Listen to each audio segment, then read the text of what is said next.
First of all, I'd just like to quickly explain, yes, I'm back at work. I had my 3 weeks off, but in that 3 weeks I only had 5 days to get all the work done I needed to get done on the boat before she went in the water.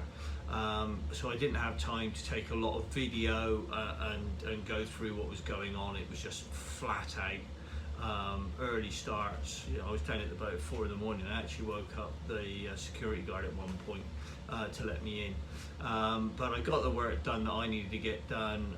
We got some help in as well. The people we got in have done really good work.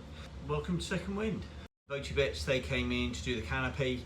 As you can see here, that's Wayne up on the Second Wind showing me, because I was on the rig at the time, so they sent me photos, showing me where the canopy is going to go and how it's going to fit, etc. They'd already done the spray hood, which looks really good. As you can see, that's new spray hood. They've put a strengthening piece in the middle, which I didn't have before, and it's just nice to be able to see through. They used the original frame for the spray hood, so they got all the right dimensions off of that, and then they built on that. And then within like 2 weeks, they had it fitted. They made it, fitted it. I do have to raise the boom a little, so I don't want it rubbing, but that's the sacrifice I have to make to give me headroom. Plenty of headroom in there. We can actually motor with it up. We can actually sail with the bimini up, and that's their detail. So anyone interested, give them a shout. Really good value for money. So then it was down to preparation for launch. I was running out of time. Sharon got in touch with Wes from Wes Marine Services, and he came down and he polished the hull for me. I just didn't have the time to get it done in the time scale that was given. As you can see from the finish, for a boat of her age, she comes up really well. He was going to do the deck and that, but unfortunately Destiny Marine hadn't finished, so he couldn't get in there. So when I got home, then it was down to me to get on and get stuff done. Still finding areas where I haven't cleaned properly. As you can see, the soot was in the bilge. It's still in areas, loads yeah, soot basically, smoke. Scrubbed it all out, give it a clean. I'm going to repaint all that anyway, make it all nice and white.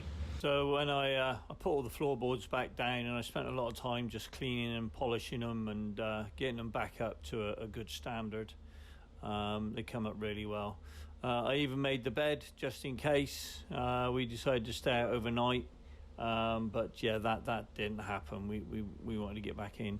As you can see, the before and after shots of the bathroom. I haven't done the bathroom yet. It's just cleaned. I spent a lot of time just cleaning and scrubbing and getting it back up to a standard, but that will be being done again.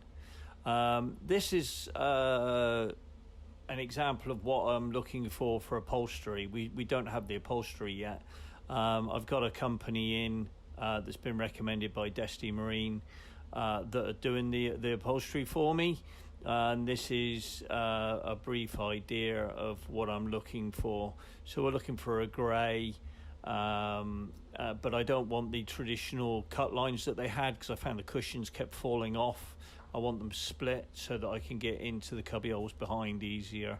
And in the V-berth, I didn't want the 4 cushions that I had. I wanted 3, so I wanted 2 singles. And the backs are going, instead of having the bolster that used to be there, it's going to have just a normal clean line and velcroed at the back. It'll be 3 inches at the bottom, 2 inches at the top, just to give it a little bit of slope and make it a little bit more comfortable. As you can see here, this is an example of what I want that I've sent to the people doing it.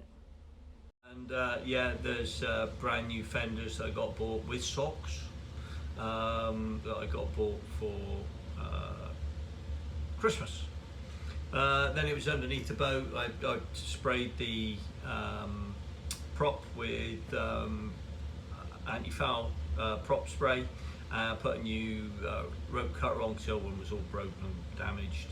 And then it was a case of the boat going in the water. The guy on the lift, he said, right, you and your crew can get on board. And I went, yeah, I don't have crew, mate, it's just me. And he went, you're on your own? And I went, yeah, I said, be fine, I self-solo all the time. And then I got on the boat and I stood there and it went down and I went, oh shit, I'm on my own. Which after 8 months of not being on a boat, it's quite a daunting thing, especially in an arena you don't know what the currents are doing. To be fair, I was really lucky that we were at slack tide and there was no wind, so the boat didn't wander as it was going out of the slings, and she went straight out, which was really good.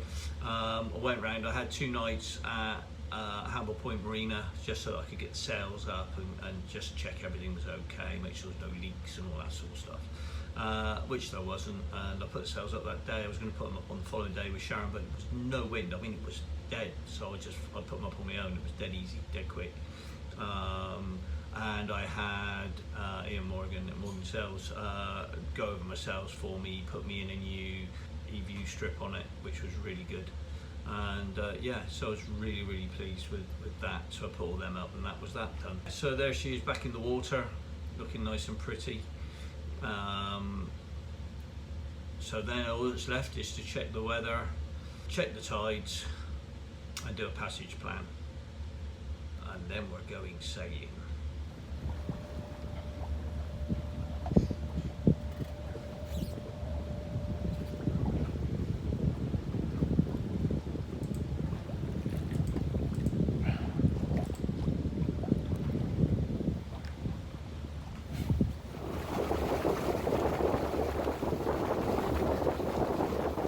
We had absolutely perfect sailing conditions straight across on the Isle of Wight, just the other side of Cowes, between Cowes and Ryde, and we just anchored there and then had an afternoon there, had lunch there, Sharon and I. It was just Sharon and I, and then we went back into Portsmouth. That's where our main marina is, and yeah, really pleased with that.